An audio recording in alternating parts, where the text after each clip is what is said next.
Hello, welcome back to For Teachers. Today we're going to be sharing with you our top tips for meeting your new class.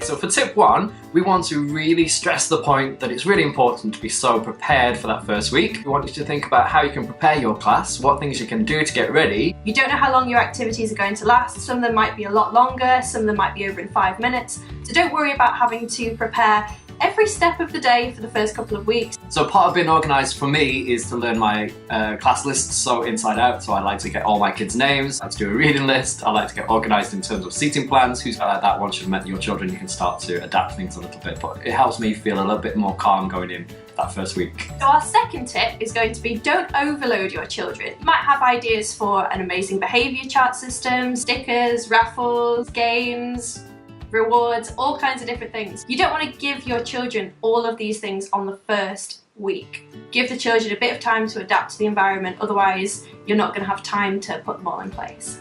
You're going to come in with so many fresh new ideas, but as well, just take a step back, try and find out what the other classes are doing, try and fit in with the school policies. You really want to just find your groove and try and settle into their classroom. Point number 3 that we want to talk about is finding a routine straight away. The sooner you can start doing lessons like maths and English and however your school curriculum structures it, the better. And getting into the routine of just presenting work nicely, date and underline, and getting your title sorted. I love to start getting into the books as soon as possible, really. Giving them a few simple lessons, but really establishing that routine of your timetable, your day-to-day structure, and it really helps your lesson flow. So I always like to put a maths lesson in on the first day. Some teachers would do getting to know you all day, lots of alphabet games and message to my new teacher, and I like to do a little bit of that, that's fine, but I think it's really important to get to the proper stuff straight away. The children will really enjoy that. They've probably missed that kind of structure over the summer. I think as well, once you've started to establish your classroom rules and hopefully the kids have had some input with that, it's really nice just to put them into practice.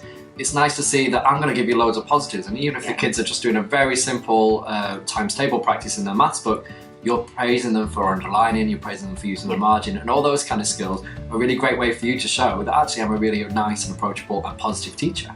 Tip number 4 is to set realistic boundaries for your children.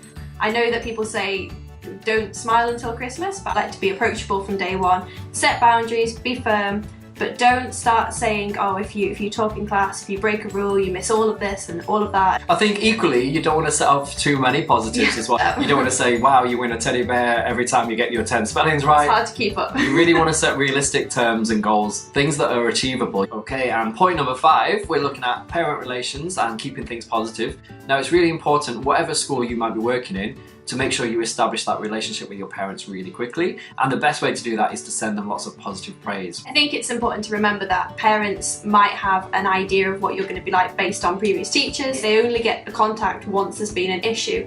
And you can imagine for a parent that's not a great way to start the year. Yep, I really love Class Dojo. It's a great way of keeping in touch and sharing all the positives that are going on in your class.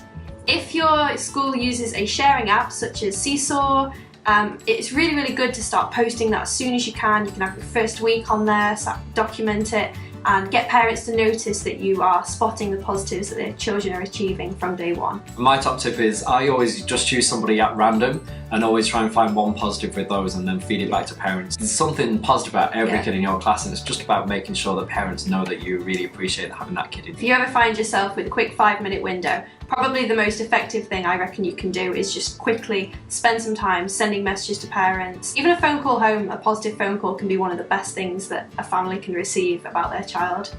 Further down the line, when you do have to approach parents, often the first time you speak to a parent might be for something quite negative. And it's really important to have established that boundaries first of all.